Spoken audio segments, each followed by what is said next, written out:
Hello and welcome to the first panel of the second day of the SHIELD conference. I'm personally looking forward to this one very much. We have a panel mostly from Kenya, but also Kauna, who's Kenya, Nigeria, talking about the humans behind the machines. And this is one thing that I'm personally very passionate about, learning more about, and also helping spread awareness about of who it is actually that is one of the major driving forces behind all of these technological advances that we've seen, especially in AI. So if I may ask you all of one after another to introduce yourself a bit, and also let us know what is your main concern, if you have one main concern that you want people to get out of this panel, if you could let us know during the introduction. So Mophat, I'll start with you. Thank you very much, Angeline, and everyone who is joining us in person and online. So my name is Mophat Okinyi, and I'm from Nairobi, Kenya. I'm currently the founder of an NGO called it's called Tech Worker Community Africa, and I'm also a union organizer working with different trade unions to organize tech workers to join a trade union. And I'm also a human rights activist, very vocal about labor rights. And looking forward to today's discussion, and feel free to be part of the discussion. Thank you. Thank you. Kings? Thank you, everyone. My name is Korodi. I'm a researcher at Tech Worker Community Africa. I'm also a policy advisor and an activist when it comes to bringing up the rights of the workers who are mainly the data laborers to be known. My main aim is to bring everything to light so that we can have fair practices in terms of work and recognition. Thank you. Thank you. James? Good morning, good evening, good night to everyone who's joining us from across the different time zones. My name is James Oyangi, but I'm commonly or popularly known as Mojes over here. I'm a data protection officer in practice. I'm also a digital rights activist trying to share or to bring out the hidden nature of the work that we do as data workers. And I'm also a former TikTok data content moderator. Thank you for having me, and yeah. Thank you. Kauna? Yeah, hi everyone. I'm happy to be here and to be part of this conversation. My name is Kauna Malgwi. I'm a former Facebook content moderator, and I'm currently leading the African Content Moderators Union in Nigeria. And yeah, I'm also a union organizer. So we've been organizing workers, tech workers from Nigeria and also mainly in Kenya. And yeah, part of the conversation we would like the world to know is moderators, data labelers, data annotators, part of this struggle. We cannot talk about AI, we can't talk about building a whole digital community without talking about the workers behind our screens, making it safe for everyone. Thank you, and yeah. Thank you. And I hope that we really help to increase this awareness. May I ask, just to make sure we're all on the same page? Yesterday, we heard from data labelers and a former Facebook content moderator. And I have to say, I was, and many of the people who were listening were absolutely shocked. It seemed really shameful, like the treatment of these what was described was really shameful, also because the companies were saying that you know, you don't have the right to talk about it, you don't have a right to sue us or anything and get support. Is that something that you experience? And also, are those like the two main data labelers and content moderators? Is there another kind of a worker that we should be aware of? Mophat? Yeah, so apart from those who are moderating content for machine learning or for social media platforms, and also apart from data labelers who are labeling data for machine learning, there are also workers that we should be aware of. And one of the group of these workers that I can say right now is transcribers. So these are people who transcribe audios and images and documents of different forms. And also we have people that we call online writers. They also do some online job and, on different platforms. And we also have people who are, lecturing people online. They are online tutors. Also, that's also a group of young people who are doing different jobs online, teaching people in different countries and also in different platforms. May I ask, are there any of them where you have the feeling like the pay for this is reasonable? Because this was something that we heard yesterday. The pay is absolutely not acceptable, the working conditions. Are there any of those groups where you have the feeling that the workers are being treated fairly? I have interacted with so many people in those platforms, but the concerns are just the same. Or people who do work online, their concerns are just the same. They don't have formal contracts. They can wake up today and find that all their accounts have been shut down. And pay is also not enough because you can write someone writing so many pages and then just get a small pay, and sometimes they don't get paid at all because client can claim that your work is substandard and then just decide not to pay. So the concerns of everyone who is working online are just the same as the concerns that we are raising as data labelers and also as content moderators. May I ask you, Kings, what is your focus of research in this area? I focus on research mainly is the target market, the youths, and measuring on the differences in terms of pay and the structure that's formulated. When I mean structure, I mean in terms of reporting. When people work from the global south and there's an issue, they don't have a way to report their cases or to be heard. The accounts end up being closed. So the research is mainly the treatment of people from the global south and the people from other areas. How is the pay? How is the work? And how are the conditions? Which geographies do you mainly have you done research in where these workers are? We've done our research mainly at the global south. We've focused mainly, right now we focus in Kenya. The research that we did recently was the one about remote tasks, which closed without any warning, without telling people anything, and actually closed the accounts with people's money, and no one was informed. So it actually left a lot of people with stress and mental torture, because this is something that someone does it for a living, and those accounts, when someone is being paid, others use them as their savings account. They don't withdraw the money, but they will withdraw it later when they need it. But when the accounts were closed, all the money went, and they can't claim it again. Oh, so like the bank accounts were closed? The accounts, yeah. Oh, wow. So it was really bad.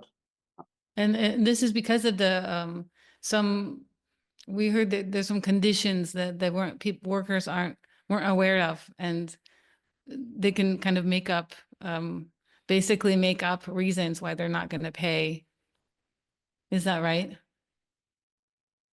It borders between the right and the truth, because actually the truth is that they've not actually asked the workers the full story. Now, what people hear from the media is maybe the other side of the story, which they're trying to frame their way. And how do you feel? I mean, what's the truth compared to what you hear in the media and what the truth is? Can you give some example? It's actually devastating when you hear things from the media like the online workers are actually living lavishly, or they are being paid well. They describe online workers according to the lavish lifestyle that people post on social media, not knowing that not all online workers are living that kind of life. Others are just doing those things for clout and maybe for followers. So yeah, there's a bit of misreporting from the media. So at times it's good to talk with the workers directly and highlight their issues. So such conferences like this, it actually gives people a wide more view and a good understanding of actually what the tech world really is. Yeah, thank you. If I can ask James and then Kauna, you both said you were ex-content moderators. Can you just tell us a little bit what that was like and what what you want to try to help for the ones that are currently content doing that work that you're not doing anymore? Yeah, thank you, Angeline. With the background of like content moderation, for me, I think the work in itself was very traumatizing. Obviously, it's very hidden. That's one thing. You cannot basically share whatever you're doing with your significant others or your family and everything, and that makes now the work become completely challenging. Because if you look at the demographic of the people that are working as content moderators in Kenya, a majority of them come from other countries. So we have immigrants who are coming here basically to work. But if you look at their contractual agreements or their contractual papers, it basically states that they are doing the work that is totally different from what they are doing in their offices. So on a contract might read that this person is a customer service representative or a call center agent, but that's on paper, right? But if you look at now the work that they're doing, it's basically now content moderation. And that's why the companies like make it hidden from the outside world so that people cannot know. And you find that these immigrants who have come here to work, they cannot even share this information back with their families at home. Now, picture this, you are in a foreign country, the work that you're doing is completely traumatizing you. It's not good. The pay does not reflect on the seriousness or the importance of the work that you do, but you cannot share all this with your fellow people. The guys who you left back at home, they know or they think that you have gone to a foreign country and you're making like a living from there, but you cannot share, because obviously we have these very stringent NDAs that are holding us together. So the work is very traumatizing, very, very traumatizing, because we tend to go through very, very, very disturbing content on a daily basis. For example, I was among the first guys who started TikTok moderation in the region in Kenya, and I was in we were basically divided, or we were basically spread through different tiers of moderators. So for me, I was in the tier 1 moderators, and also in the tier 1 moderators, we had like another special group of people who used to do moderation like perfectly, and I was part and parcel of that 5 on that group. And in that group, we were only like 5 moderators. So 5 moderators were basically the people who were supposed to view the most disturbing. Now picture this, when content or when videos come to us, we have, not all videos are disturbing, not all videos are very bad, right? We have videos where people are just dancing, somebody just reported a video because maybe they have a different feeling towards this person, or they don't like them, so they report.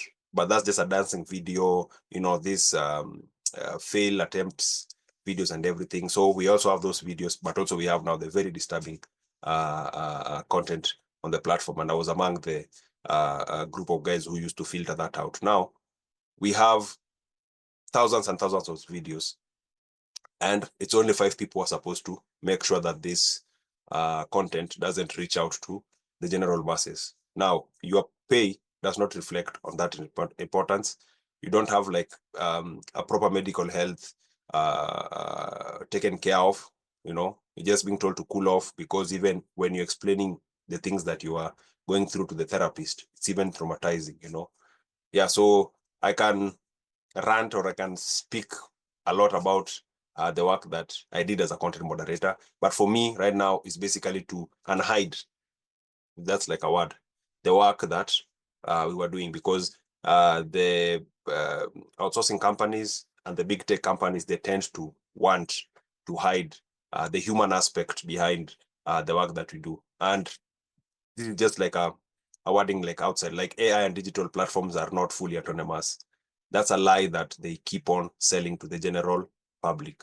Behind them are like thousands of workers, often invisible, that usually perform the labor that makes AI seem intelligent. So I think Kauna might add some. All right, thank you, Moses. I think Moses have given a basis of the kind of work that we've done. But I think just to emphasize the issue of mental health, and this is one of the unrecognized struggles of content moderators. So content moderators go through the most while doing this kind of job. And I think just to mention the key issues that we experience while doing this job, firstly, is the deception in recruitment. So the recruitment, there's no transparency. You're told you can be a content reviewer, translator, call center agent. So the names are just so many. But at the end of the day, you find yourself signing a contract with content moderation, which at that point, you don't even understand what it means. I remember back in 2019, when I even checked online what's content moderation, what I saw is just reviewing, editing. That was the only thing I saw, which doesn't reflect the kind of work. It's not even close to the kind of work that I eventually found myself doing. And then immediately you get into the job, then you are now with an NDA, which is a non-disclosure agreement you're given, and then you cannot talk about the kind of work you're doing. And then you proceed to the main training where now you begin to see, is it really true? Am I dreaming? You know, you are now in denial. You don't even understand what's going on. And then the huge rush of jobs begin to come, and then the KPIs set in, which is the metrics that Facebook have set. There now you realize you have to submit a job every 50 seconds. So even if it's a 30 minutes video, you're forced to watch it and review it in 50 seconds. So you're asked to watch the first 15 seconds, in the middle 15 seconds, and at the end 15 seconds. So you have like 45 seconds gone, and then you have 5 seconds to make it 50 now to review and submit. So you can imagine the kind of pressure that you go through. And apart from that pressure now, even the job itself now, because the contents are not those friendly contents that you just watch and then you're smiling. It's just a funny thing. No, these are very serious and very psychologically disturbing contents, such as suicide, child abuse, exploitation, rape. And as a woman, I would say my experience is quite different, because right now I'm always paranoid, especially when it comes around men, because of the kind of contents that I've watched. That doesn't mean that all the men, I've never seen it in real life. In fact, I've never known that such things exist until I started working for Facebook. But it has changed my life significantly, because now I'm always paranoid. I can't live a normal life. I prefer to be at home. And then we talk about also the pay. We were paid less than $2 per hour. And then we talk about also our living conditions, because of course you're paid less than $2. And as a foreigner, the workplace doesn't give us work permits. So you're always hiding from the police, you're tiptoeing, you could be arrested, you stay for hours in the police station, they bail you out. So you're always tiptoeing. And also the environment you live, you can't just live in any kind of environment, because of course, even the locals know that you are a foreigner, you can't speak their language, and then you're treated differently. What is being sold for $1, yours will be sold for $5. And then imagine you're being paid less than $2. So we are just living from hand to mouth. You receive your salary, you pay your rent, you eat the little you can barely support your family, and then you're waiting for the next month. So it's a consistent cycle of pressure. So there's pressure on all sides. And also to talk about the medical cover, the medical cover was very limited. So you only have 50,000 before it was now increased to 70,000 for a whole year. So you can't even get psychiatric help. You can't, because the cover is so small. And then we talk about now the treatment from even the managers themselves. They are very, very aggressive towards the workers. You can't even stand up from your seat, even if you've seen a toxic content. They tell you, you're trying to escape the metrics that Facebook have given, because in our dashboard, for the whole 9 hours you're at work, it's been monitored. So when you come in, you click on production, and then when you're going on break, you click on break. So you have to click on every activity. Everything you're going to do is fully monitored, apart from the managers that are in the floor with you, always coming to check your screen. If they've seen that you've stayed so long on a ticket, they come and ask you, why are you staying so long on a ticket? Submit and all that. So you can imagine how toxic this workplace is.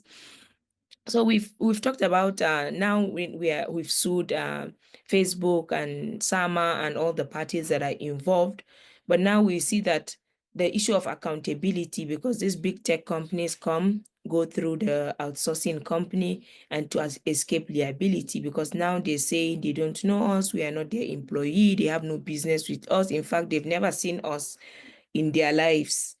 So we've been now, it's almost 2 years. Next month, it will be 2 years. We're still on one place, which is jurisdiction. We are currently in the Supreme Court. So you can imagine the stress that workers go through. So for how long will workers, their lives are on hold, because we've been blacklisted, of course, so we can't get jobs anywhere. We've all applied, we keep applying for jobs, but the moment they see content moderator SAMA, it's tagged like, okay, these are the troublesome workers, these are those workers. So no one wants to employ you. So what does this do?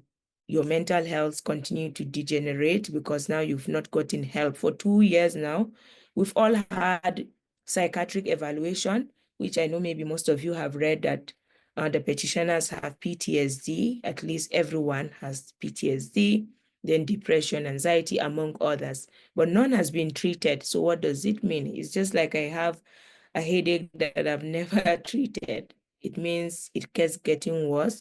So at the end of this petition and all that, if everything works out well, what would be the state of these moderators? Would some of them even survive? Because most of the moderators are also suicidal and all that. So there's a whole risk, and there's a whole people's lives are at stake.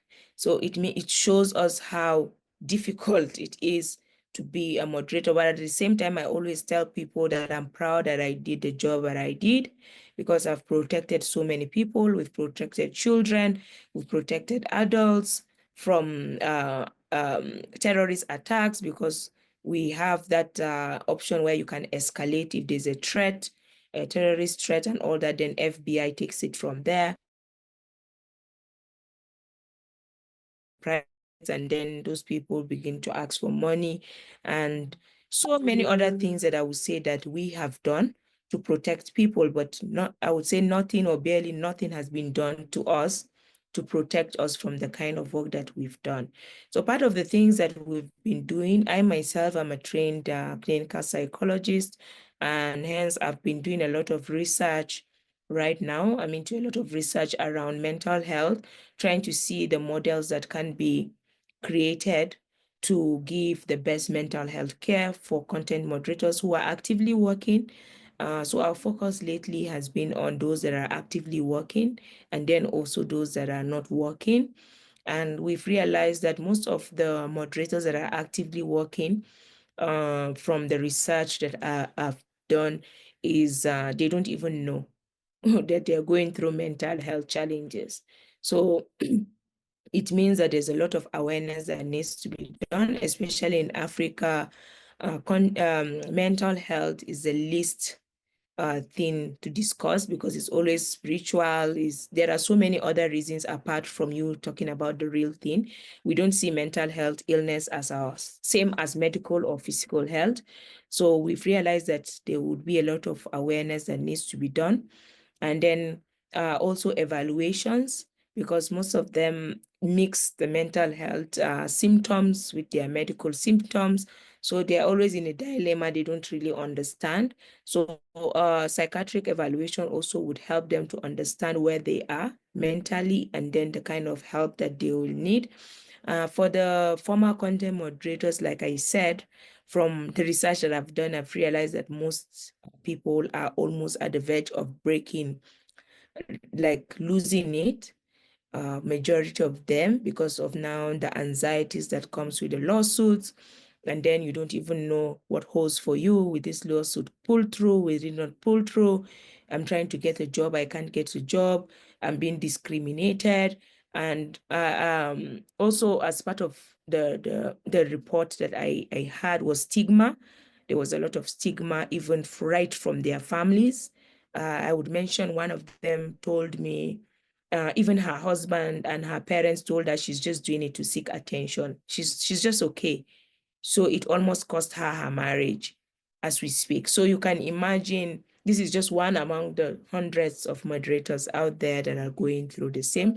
So not to bog you with so much. So we are actively into also organizing, bringing workers together. We're speaking to workers that are actively working. But of course, the non-disclosure agreement has always been an hindrance to workers joining the union or even trying to reassociate themselves with people outside the workplace. It's very difficult because when the union begin to go to the office, immediately the employer sacked over 50 workers.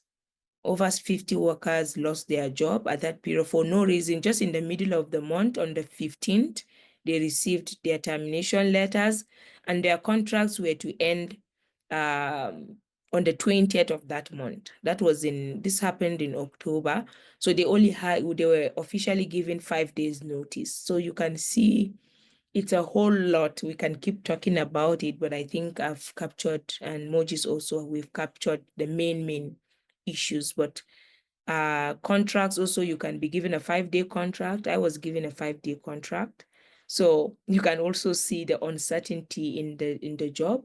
You can feel like, okay, I've stayed for a whole year. No one have told me maybe 1 month before that I'm going to lose this job. They come 5 days and tell you now you have to move. You have to leave this country. And if you're not leaving the country, you're losing your job at that point. So yeah, thank you. Wow, thank you to both of you. There's a lot. It's hard to know what to say. This feels like subhuman treatment. It feels like these workers are not being treated like humans to be respected. Wow. There's one thing I want to ask about, and whoever feels to answer it, because what really hit me, James, when you said that most of them, in your experience, are foreigners, immigrants, because I have experience, I've lived for most of my life, not in my home country, and I'm very aware of impacts. And once in one country I was living in, I noticed that the people were willing to work like 12 to 14 hours a day, and I didn't understand why. And I asked my boss, why are these people working so much? I can't understand. And he answered, well, because they don't have any place to go back to. So they know they have to work. And I'll never forget when someone said that to me, because is that something you see as well? I mean, I think yes, based on what you were describing. I just want to know, do you think that's intentional, that they're searching for people who will feel stuck? All right, let me answer that as a foreigner working in Kenya. I'm from Nigeria myself. So I worked in Kenya, which means I needed work permit. I needed flight tickets to come, such as so many of my colleagues because we have workers from South Africa, Nigeria, Rwanda, Burundi, Somali. So all these were workers that were brought to Kenya. So if we had like around 8 markets, so we call them markets in our own situation, we had 8 markets, which one was the Kenyan market. So you can see the foreigners were more than the locals. Yeah, I think it's strategic, because at first when you left your country, you told your family, because of the way our African setting is, your parents have to allow you to come to Kenya, of course. So you tell your parents, I got this call center work, I need to come to Kenya. And now they send you a flight ticket and your visa. And sometimes the visas are not even, because there are always issues at the airport when you're coming at the point of entry, because they keep saying, what are you coming to do? And you say you're coming for work. And then the immigration officers will tell you, but you are on a visitor's visa. This is not a work visa. So they will delay you, you have to be calling them in the middle of the night. It's a whole stressful experience at the airport. When you get here, now you start working without now the work permit. So you can stay for a year or 2, just constantly. I don't know how they do it, but they know their ways. They constantly keep renewing your visitor's pass, visitor's visa. And what does that also mean? That you're not paying your tax. So it's a whole lot of issues. So now they've given you a non-disclosure agreement the first week you arrive. So even if you want to leave, from my own experience, your parents will ask you, why do you want to leave? You left the country because there was no jobs, how African whatever is, you don't have a job. Can you hang in there until you're able to secure another job? Then you can come back, which is always a very tricky one, because the job will not always come. And then you cannot explain to them, these are the reasons why I need to leave this job. This job is toxic. I'm sure most of us, our families got to know what we're doing after the 31st of March, 2023, when we're declared redundant and the whole case and whatever, because they never knew this was what we are going through. So also it's human trafficking based on the law, because it doesn't meet the threshold of bringing in expatriates or foreigners to come and work in the country, because you've not provided, it doesn't meet the criteria of that. So it's human trafficking. So you're always feeling stuck. And then also you're thinking, I haven't saved enough. If I'm going back, if I want to establish a business or move on with my life, the money I was getting was hand to mouth. So you keep saying, okay, let me try and see how I can save more. And then you can't save more, and then you have to explain. So there's a whole lot. But James also, from his own experience from the TikTok side. Yeah. I think Kauna has perfectly thrash it out as a foreigner living here. It's completely intentional. And we have now different aspects. The same treatment that they're doing to our foreign colleagues is the same that we're doing to now the citizens, like the Kenyans. And I think intentionally left that out, because if you look at how now the citizens or the Kenyans now are being treated, it's even I'd say worse, because you see the foreigners themselves, they are like how can I put it, like they are it's like a secure lot. Despite the difficulties that they're having, it's only the foreigners who can speak up, because the companies know that it's very difficult to fire this person and hire the same from the same demographic. So they usually find it difficult doing that, because if you fire somebody who has come from a different country, and then you have to now think of now turning them back to their country.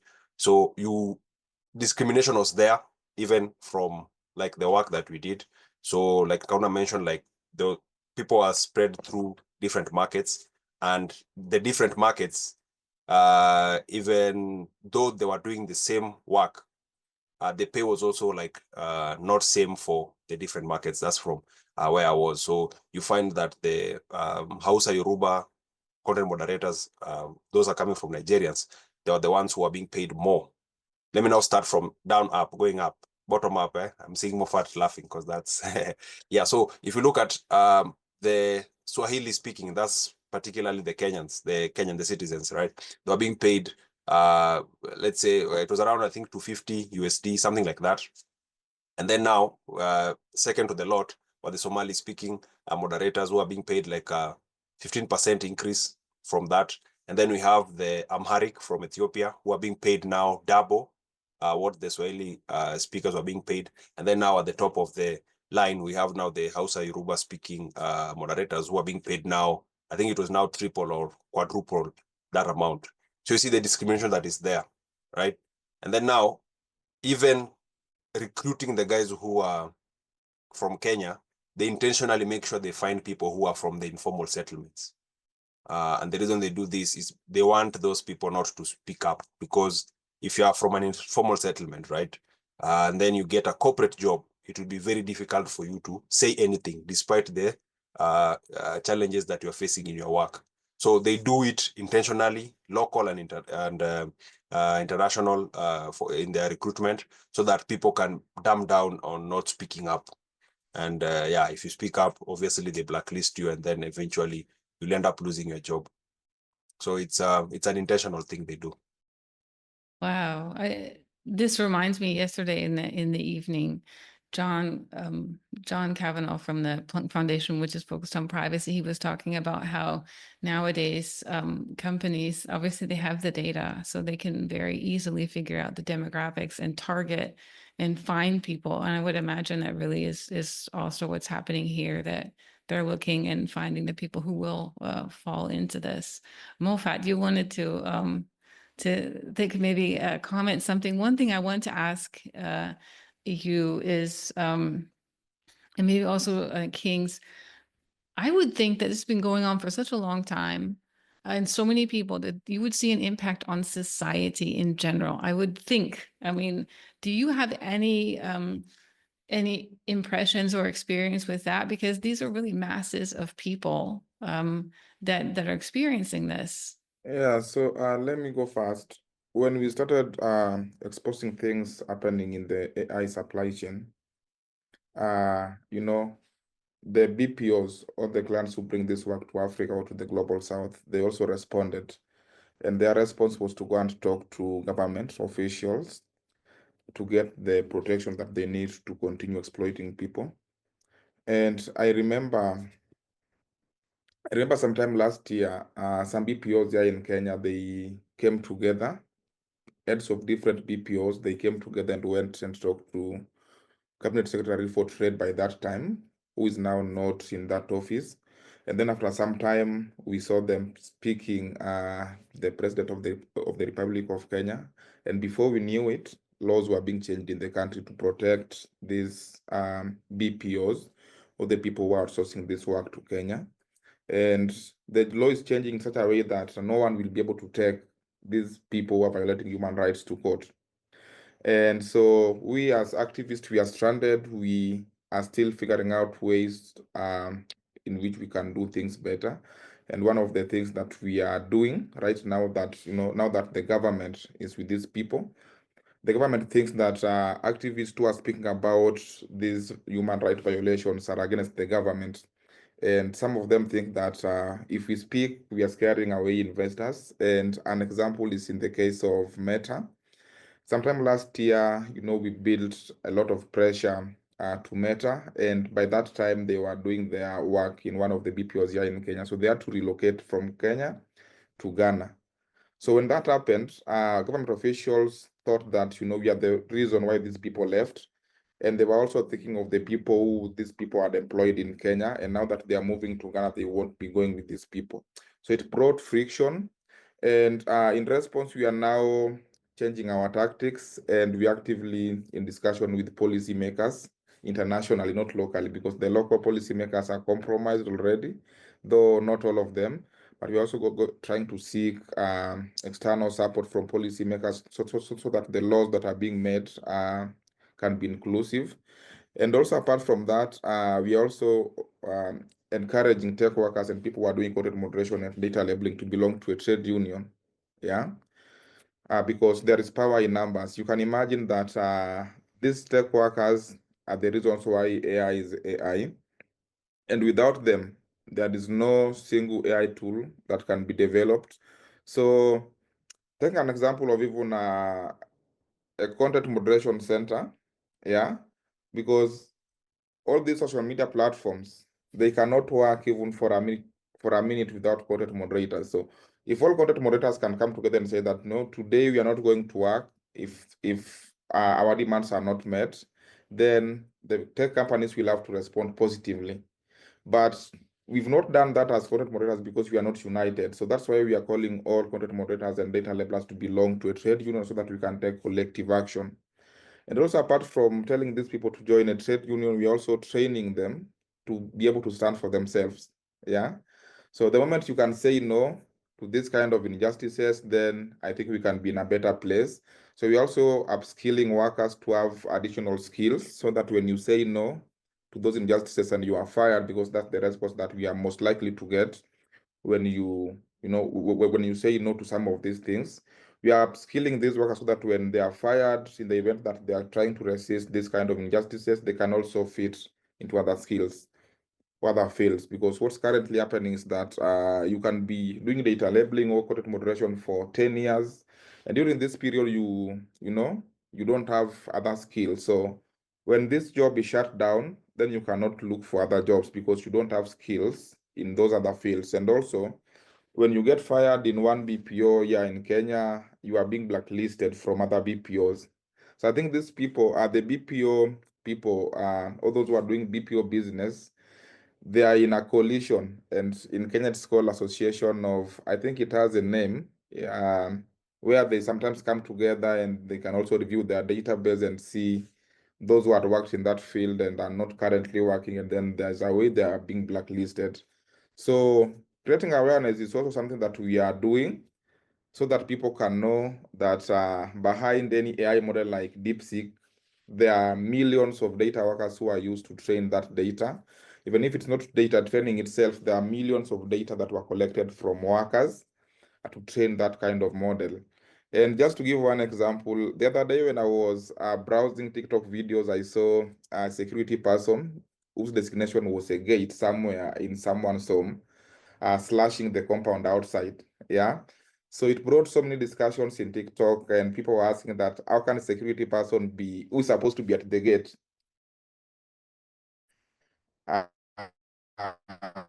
being used to slash or to clear building. So the same thing also is happening with the labelers and content moderators. You can find that you've been employed to moderate content or to label data for machine learning, but along the way you are being told to be a data subject. So you can just wake up in the morning and receive emails from management that, tomorrow, if you're coming to job tomorrow, come with a white socks or a gray socks, or come with a cap, and we want to take your pictures or your videos for data training purposes. Yeah. So I also want to tell workers that do not be a worker and at the same time a data subject. So if you feel that you are being told something that is not well aligned with what you are supposed to do, it's good to say no. And if you also come across very funny machines that are also surveilling you, you should also say no. And also, in our work for advocacy, because there are also tools that people train unknowingly, and these tools are dangerous to the public.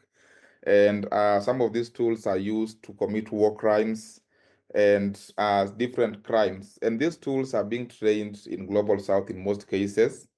And workers really don't know the tools they are training. So I also want to encourage workers who are doing this work to be asking questions. So the moment you want to train any data, do always ask the purpose of the model that you are training. And also you can be asking about where the data is coming from so that you don't train something that's going to harm humanity. And if that happens, then you can be able to say no to some kind of models that are being developed. And by that, we can be protecting, people. So Kings, you can share some of your input if you have. If you don't, then thank you. Okay, yeah, thank you. Actually, we summarized most of the points that I wanted to say because we are also involved in research So another thing actually that I wanted to highlight is in terms of the mental stress and torture that actually is happening. These big tech companies are actually taking an advantage. They've tried to put the government on their side. This because according to the research that we are doing, we're actually collecting lots of data. We're in hundreds right now of people who are affected psychologically. There are other ladies who actually it contributed to them having a miscarriage. So those are kind of stories. We also seek for them to be helped in a certain kind of way because they also don't want to be exposed. So there's a lot of things actually that is happening. The data that we are collecting, we actually trying to create maybe something like a podcast or a blog where people could actually see and hear what actually these people are saying, so that their voices could actually amplify what we are trying to do in terms of policy changes and something of the sort. We also try to, when we bring such like things, there are also other people affected in other places, not only in the global south, because as we are highlighting such like stories and speaking out, there are other workers who are working in other different continents. They also get in touch and they'll say they are going through the same thing, even though their pay is different, but the work and the stress and the mental discomposure is actually the same to everyone. So yeah, we try to highlight these things and make it known to people. I'm actually also a victim of such kind of work because I used to also be a moderator. I was really affected. So right now, even as I hear some of the confessions coming from Kauna Malgwi, yeah, it actually, it hurts me. Yeah, it's put some emotional stress on me because it actually keeps on, my mind starts lingering on the things that I've already done. So yeah, I'm really grateful for Kauna Malgwi's speaking out and bringing this to light. Yes. Unfortunately, we're out of time, but I wanted to thank all of you for your courage and strength among what is unspeakable. It's unspeakable. And anything that I personally can do to help you get your message out, that's one thing that I can do is help get messages out. I want to do it even because people need to know, as I don't remember who said it at the beginning, a lot of what the AI companies, it's a lie. Yeah. And it's a lie off the backs of people. I'm really, no, and we need to help get that out. And really, so anything I can do, thank you for your courage. I think it's become clear again and again from what you said, how courageous, how difficult that is. And thank you. Thank you for having us. Thank you very much for giving us this platform for speaking out, and we truly appreciate it. Thank you. Thank you, Angela.